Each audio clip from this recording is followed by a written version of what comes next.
ಅಭಿನಯಿಸುತ್ತಿರುವಂತಹ ಈ ಒಂದು ನಾಟಕ ವೀರ ಹೆಚ್ಚನ ನಾಯಕ ಅಂತ ಹೇಳಿ ಈ ಒಂದು ಸನ್ನಿವೇಶ ಏನು ಅಂತಂದರೆ ಬಾದಶಾಹನವರ ಕಡೆಯವರು ವಿಜಯನಗರದ ಮೇಲೆ ದಂಡೆತ್ತು ಬಂದು ವಿಜಯನಗರವನ್ನು ಸಂಪೂರ್ಣವಾಗಿ ನಾಶ ಮಾಡಿ ಹೋಗಿರ್ತಾರೆ.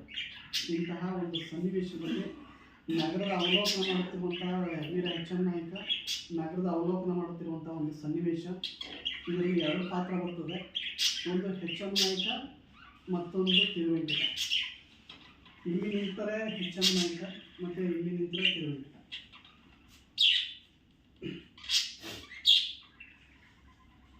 ಆಯಿತು, ಕನ್ನಡಿಗರು ಕೈ ಮುಗಿದು ಕುಳಿತರು.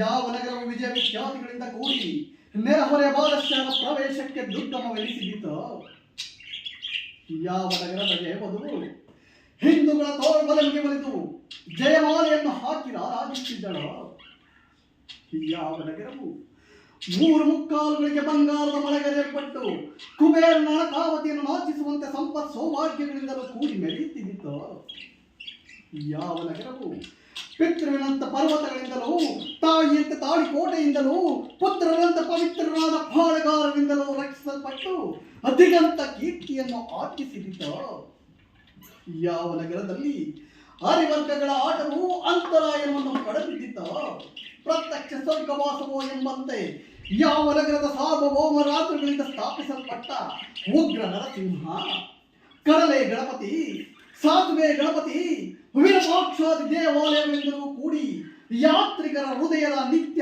ಜಪವೆನಿಸಿದಿತ್ತೋ, ಯಾವ ನಗರವು ನಂದನವನವನ್ನು ನಾಚಿಸುವಂತ ಸೌಂದರ್ಯ ಉದ್ಯಾನವನಗಳಿಂದಲೂ ಮನೋಹರ ಪಂಪಾದಿ ಸರೋವರಗಳಿಂದಲೂ ಆರಾಧಿಸುತ್ತಾ ಹೆಸರಿಗನುಗುಣವಾಗಿ ವಿಜಯನಗರ ವಿಜಯನಗರ ಎಂದು ವಿಖ್ಯಾತಿಯನ್ನು ಪಡೆದಿದ್ದಿತ್ತೋ, ಅಂತಹ ಮಹಾನಗರವು ಇಂದು ನಿರ್ಮಾನುಷವಾಗಿದೆ. ರಾಜಬೀದಿಗಳು ರಾಹುಗ್ರಸ್ತವಾದಂತಿರುವುದು, ಹಿಂದೂಗಳ ಅಭಿಮಾನ ದೇವತೆಯ ಮಾಂಗಲ್ಯವು ಹರಿದು ತಾಳಿಕೋಟೆ ಮುರಿದು ಬೀಳಲು ಹಿಂದೂಗಳ ಹತವೀರರಾದರೆಂದು ಅದು ಜಯವದವು ರಕ್ಷಕರಿಲ್ಲದೆ ಓಡಿపోದು.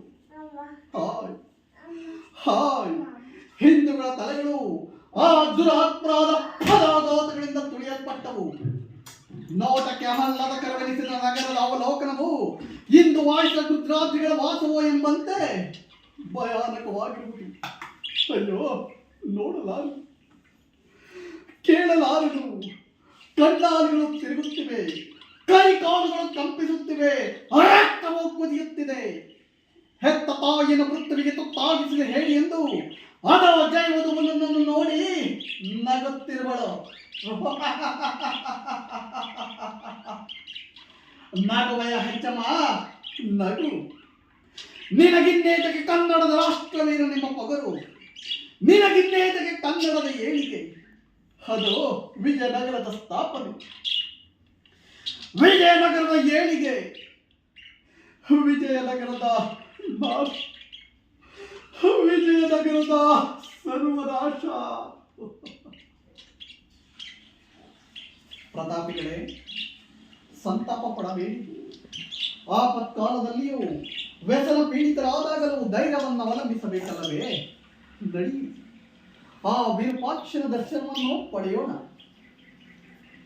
ಏನು ವಿರೂಪಾಕ್ಷನ ದರ್ಶನ? ತೇರ ವೆಂಕಟ ಅಂದವಾಗಿನ್ನೇತಕ್ಕೆ ಆ ವಿರೂಪಾಕ್ಷನ ದರ್ಶನ? ಪ್ರತಾಪಿಗಳೇ, ಇದೇನು ನೂತನ ಭಾವ? ಅಪ್ರತಿಮ ಸ್ವಾಮಿ ನಿಷ್ಠಾಪರರಾದ ನಿಮ್ಮಲ್ಲಿಯೂ ಈ ಭಾವನೆ? ಆ ದುಷ್ಟ ಶಿಕ್ಷಕ ಶಿಷ್ಟ ರಕ್ಷಕನಾದ ವಿರೂಪಾಕ್ಷ ಸ್ವಾಮಿಯಲ್ಲಿ ನಿಮಗೆ ನಂಬಿಕೆ ಇಲ್ಲವೇ? ಇಲ್ಲ ತಿರುವೆಂಕಟ, ಇಲ್ಲ.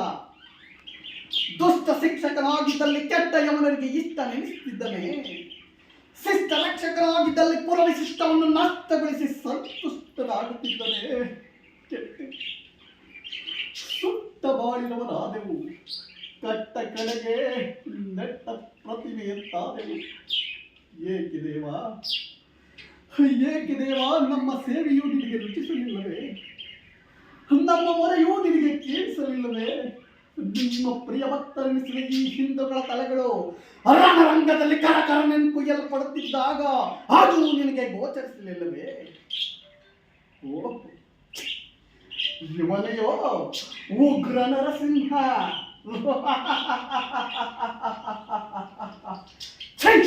ಹೇಳಿ ನರಸಿಂಹ, ಪುಂಡಯವನು ನಿನ್ನ ಕೈಕಾಲುಗಳನ್ನು ಥಂಡರಿಸುತ್ತಿದ್ದಾಗ ನಿನ್ನನ್ನು ನೀನೇ ರಕ್ಷಣೆ ಮಾಡಿಕೊಳ್ಳದೆ ಹೋದವನು ಮತ್ತೊಬ್ಬರನ್ನು ಹೇಗೆ ರಕ್ಷಿಸಲೆಯೋ?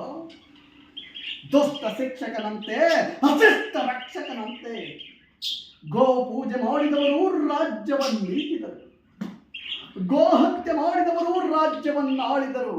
ಅಯ್ಯೋ ತಿರುವೆಂಕಟ, ನಮಗೆ ದೇವರೇ ವಿಲ್ಲವೆಂಬ ಮಾತು ನಿಜವೆನ್ನಲು ಈ ವಿಜಯನಗರದ ಹೊರ ಬೀದಿಯಲ್ಲಿ ಬಿದ್ದು ಉಳ್ಳಾಡುತ್ತಿರುವ ಅನಂತ ಮೂರ್ತಿಗಳನ್ನು ಸ್ಮರಿಸಿದರೆ ಹೃದಯವು ರೋಮಾಂಚನವಾಗುವುದು. ಹೇಗಿರುವಲ್ಲಿ ನಮಗೆ ದೇವರೆಲ್ಲಿಹನು ತಿರುವೆಂಕಟ, ನಮಗೆ ದೇವರೆಲ್ಲಿಹನು?